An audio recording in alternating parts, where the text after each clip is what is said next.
Et on a le plaisir de retrouver, comme chaque 15 jours, Rémi Maronne. Bonsoir Rémi. Bonsoir Adrien. Alors vous attaquez aujourd'hui un sujet assez complexe, la Ouais, 5G, la 5G. parce que vous nous parliez de smartphones et de leur pollution il n'y a pas si longtemps. Et aujourd'hui on parle de la 5e génération de technologie et de communication sans fil qui va être testée par le grand public dès janvier 2020. Tout à fait Adrien. Donc 5G donc pour 5e génération. Et en fait la 4G finalement n'a que 7 ans. Elle a été déployée il y a seulement 7 ans en Europe. Ouais. Et déjà elle est bousculée par la 5G au nom de la rapidité, de l'instantanéité dont nous aurions a priori besoin. Ouais. Alors avec la 5G, c'est pas expliquez. compliqué, c'est facteur x10 pour le débit, c'est 10 fois moins de latence, donc le temps de réponse pour avoir la donnée, et puis 10 fois plus d'objets connectables en même temps.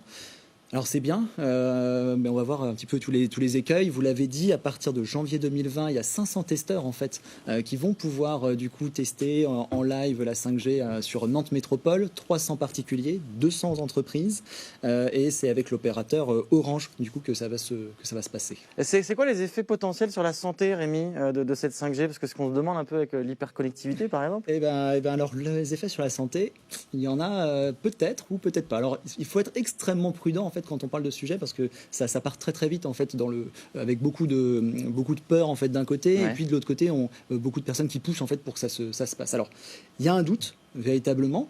Il y a des pourfendeurs de la 5G qui veulent redynamiser un marché du smartphone qui est un peu en déclin entre guillemets. Et puis il y a les autres qui vont peut-être plutôt en fait en train d'alerter sur la multiplication des antennes qu'il va y avoir, l'exposition potentiellement plus forte aux ondes et à des ondes d'un nouveau type également. Et puis le fait qu'en fait il y a toujours des études qui sont en cours sur les effets potentiels aujourd'hui que ça peut avoir sur la santé, alors que le déploiement commercial de la 5G est déjà prévu. Justement, le déploiement à Nantes, on peut en dire un mot? Comment ça va se faire? Alors oui, le déploiement à Nantes, ça va se faire de quelle façon? Ça va se faire tout simplement en fait déjà à travers donc ces premières phases de test qu'il va y avoir, et puis ensuite ça va peu à peu se déployer. On estime qu'en 2026 en France, il y aura en fait donc dans 7 ans, il y aura seulement 2 tiers de la population qui va être équipée en fait d'équipements 5G. Alors pourquoi? Eh bien tout simplement en fait parce que c'est très très très lourd. La facture énergétique risque d'être colossale pour l'installation en fait de la 5G. Pourquoi? Eh bien parce que il faut des nouvelles antennes qui sont compatibles 5G, et en plus à terme les ondes en fait qu'utilise la 5G vont être plus courtes que celles actuelles. Donc si les ondes sont plus courtes, il faut plus de bornes.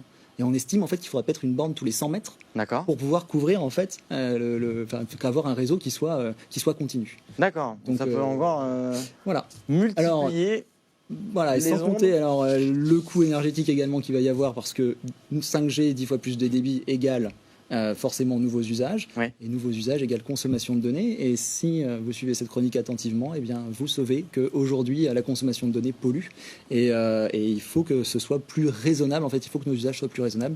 C'est pas forcément gagné. Merci beaucoup Rémi. On retrouve toutes ces informations évidemment sur votre site www.chroniquenumérique.fr.